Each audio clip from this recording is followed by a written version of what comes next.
ఆంధ్రప్రదేశ్, అరుణాచల్ ప్రదేశ్, అస్సాం, బీహార్, ఛత్తీస్గఢ్, రాయ్పూర్, గోవా, గుజరాత్, హర్యానా, హిమాచల్ ప్రదేశ్, సిమ్లా, జార్ఖండ్, రాంచీ. జార్ఖండ్ ఏంటిది? Karnataka, Kerala, Madhya Pradesh, Bhopal. Maharashtra, Mumbai.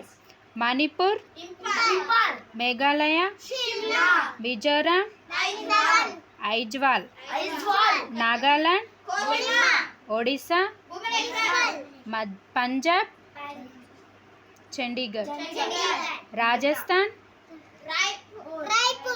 Jaipur, Sikkim, Gangtok. Tamil Nadu, Telangana, Tripura, Uttar Pradesh, Lucknow. Very good. Uttarakhand, Paschim Bengal, Kolkata. Very good.